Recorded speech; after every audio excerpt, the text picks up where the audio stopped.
Self-Evident is a platform that is dedicated to speaking truths that were once self-evident and doing so in love. Hey guys, welcome back to another episode. In 2026, you can get married without a legal officiant. We're going to be talking about this in today's episode, but before we do, I want to tell you about the Worldview Conference, and I've plugged this event many, many times, but it is just so important for young people to recognize the importance of this event and to attend. So Illinois Family Institute recognizes that our definitions and our concept of marriage and family has been broken down in our culture, and that there is a great need for us to return to a biblical definition of marriage, why marriage and family are high aspirations to have. That's why Illinois Family Institute's annual Worldview Conference is featuring the high calling of marriage and family. And at this event, we are going to be joined by Scott Phelps from the National Marriage Campaign and Dr. Brad Wilcox, a sociologist from the University of Virginia. And they're going to both be talking about in their sessions how we can value marriage again and how we can get back to our roots as Christians and what it means to be a man, what it means to be a woman, what it means to be married, and why family is something that everyone should aspire to. This is an event that you do not want to miss. Go to illinoisfamily.org/events to find out more. That's illinoisfamily.org/events. Okay, like I said in the intro, in 2026, you can now marry in Illinois without an officiant, which is crazy. Now, this bill has not passed yet, so who knows if this is actually true, but this is actually a proposed House bill in the Illinois General Assembly as we speak. It's House Bill 3049, and I will link it below so that you can read it for yourself. And this is what the bill says, quote, House Bill 3049 amends the Illinois Marriage and Dissolution of Marriage Act. It provides that a marriage may be solemnized either by an officiant or by both parties to the marriage themselves acting without an officiant. This bill will also require that on or before January 1st, 2026, all state and county forms, websites, and other public communications shall be updated to reflect and clarify the existence of both officiant solemnization and self-solemnization options for marriage. Now, this bill, in my opinion, is just simply crazy. And as you can tell, this episode today is going to be not only shorter, but it's going to be a little bit more lighthearted. Now, I'm not saying that marriage is not a serious matter, that the marriage ceremony is not serious, but I just wanted this episode to kind of draw us away from the news a little bit. There's so much going on in the world right now. There's so much evil that is still going on. There's so much controversy. And I just wanted to bring our attention to something that I found, to be honest, a little bit funny, that this was a bill that was introduced and is currently in the Illinois General Assembly. And I think that this bill is crazy for a multitude of reasons. Now, what I can't tell in the bill is whether or not it gets rid of the need for legal witnesses. That is something that has been needed in all states, to my understanding, a legal requirement that you have at least 2 witnesses to a marriage ceremony. And I'll get into why that is in a second.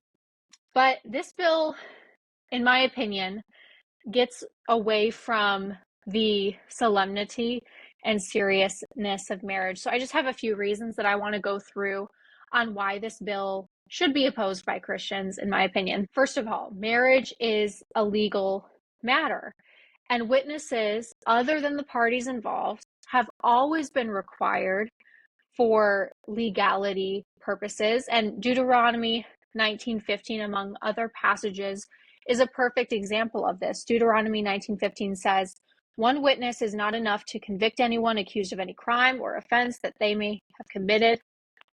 A matter must be established by the testimony of 2 or 3 witnesses."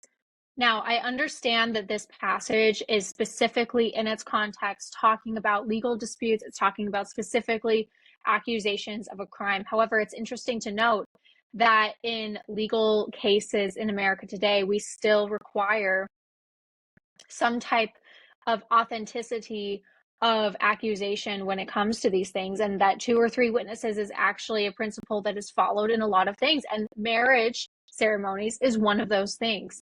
So this actually harkens back to the Marriage Act of 1753 that was established in England.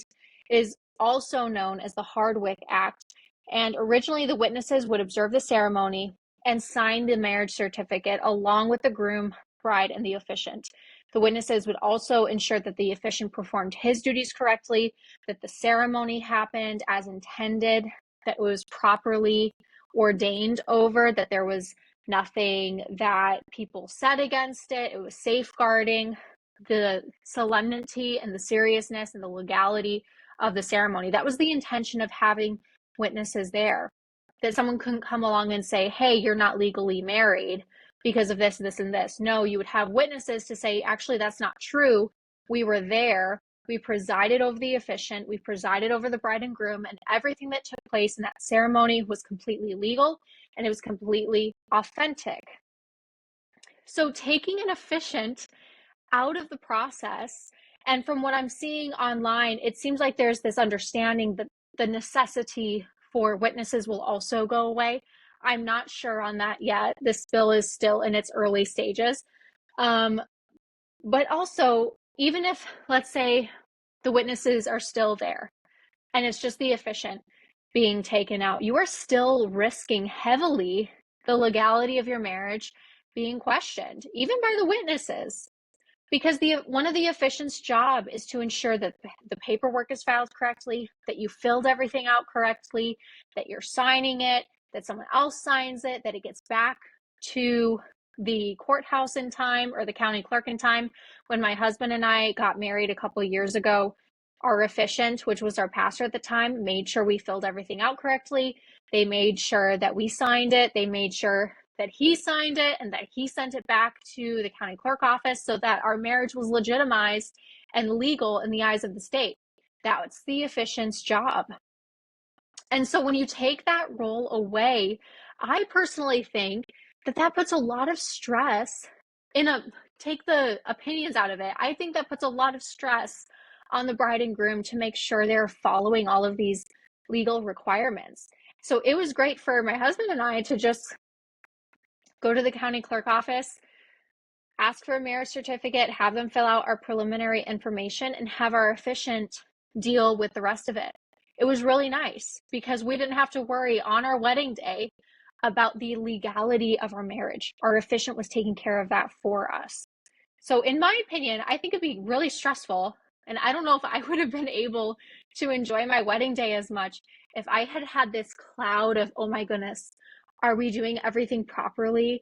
Is our marriage going to be legal? Are we signing it properly? Did we fill it out correctly? It's like, no, the officiant knows what's going on. He's conducted many, many weddings before. He knows how to fill it out. He knows to sign it. He knows where to send it. I don't need to worry about that. I can just marry my husband, have a great time, and go on my honeymoon and not think twice about it. And I didn't think twice about it because he took care of everything for us. So that's kind of I guess you could say, a secular reason maybe for keeping officiants in a marriage ceremony. You have witnesses there, obviously, to help legitimize your marriage. But let's say the witnesses are still required to be there and it's just the officiant that we're talking about. I think it's pretty stressful, but also I want to get to a Christian reason of why I believe Christians should oppose this bill. And in my opinion, I believe that taking an officiant, or in our case, or most Christians get married by a pastor, which maybe this is a hot take, but I think all Christians should get married by a pastor and not a secular officiant. That's just my personal opinion, because marriage is a spiritual reality. It's not just a legal reality. The state did not create marriage. That is one of the lies that our culture preaches at us, to make us believe that living together before you're married doesn't matter, or that marrying two men doesn't matter, or that two women getting married doesn't matter, because actually it's just a social construct that the state erected. And that's just not true. Marriage is a spiritual reality. It points to a spiritual reality of Christ and his church. And it is a function here on earth whereby God shows his love for his church in the picture of a man marrying a woman. And also it is by marriage that children come into the world, and that we raise children in the nurture and admonition of the Lord. So marriage is ultimately a God-ordained institution that the state recognizes. It does not define nor create, which is why Christians have been on the forefront battle of battling LGBTQ ideology, which again says that marriage is simply a social construct devised by the state to oppress women in the feminist cases or to hurt people of a different gender identity in the LGBTQ cases. And again, that is simply untrue. Marriage is simply to be recognized by the state.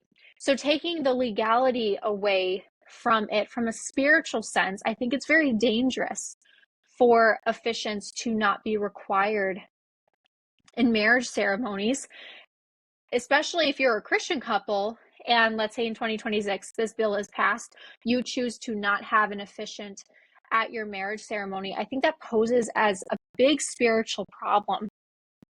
I believe that taking an officiant out of the marriage ceremony really lessens the impact of the covenant that you are creating with each other. Marriage is not just a legal contract. You're not a partnership. Now, you're a partnership in, I guess you could say, a shallow sense of you have a partner for life, someone to do life with, someone to make decisions with, to have a family with, to work together with. Yes, you're a partnership in that way, but you're something so much deeper.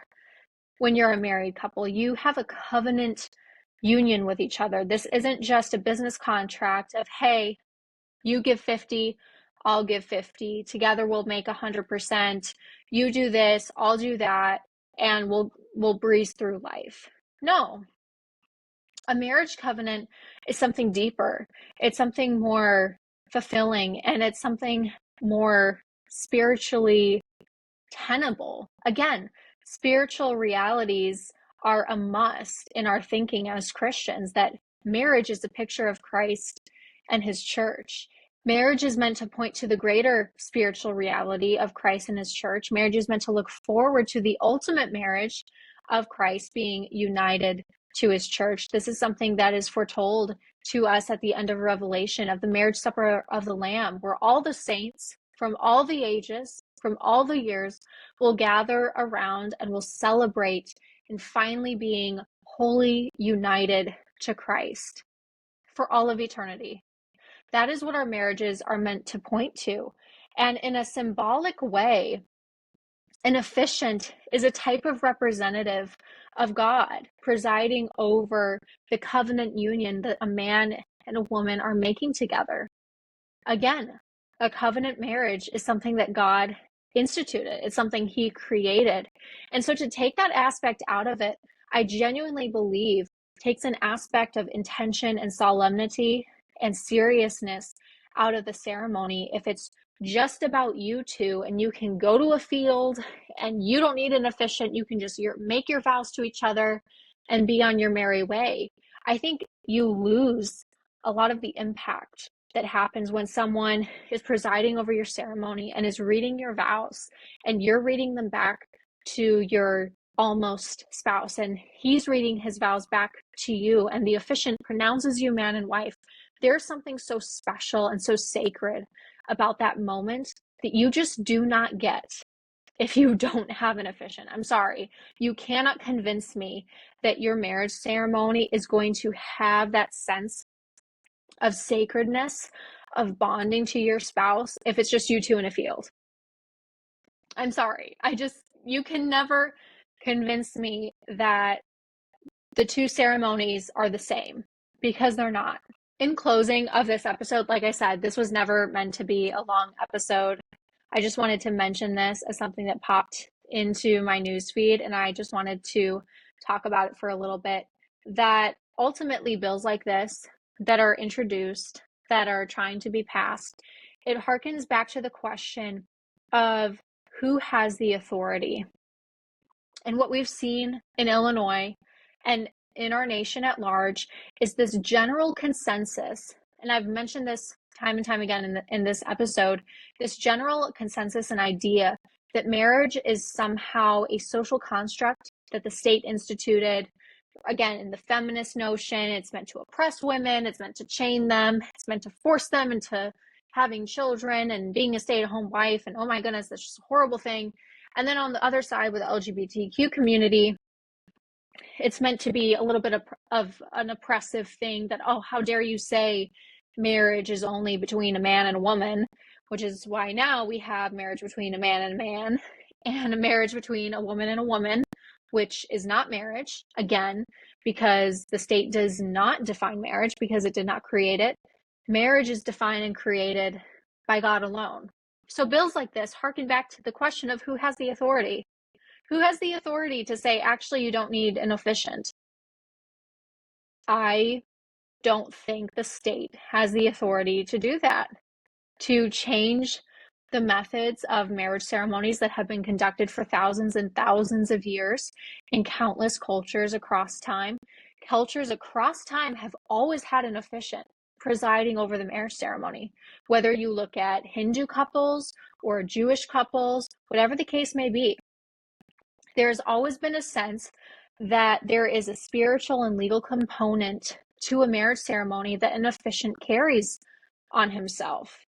And taking that away, in my opinion, really breaks down the issue of marriage in a really big way, of who has the authority to change these definitions and laws and what constitutes a marriage and what makes a marriage legal. I think this bill is really running into a lot of hot water and potentially dangerous grounds in years to come, because who's to say that, because again, I'm not sure if this bill would get rid of the legal requirement of having witnesses.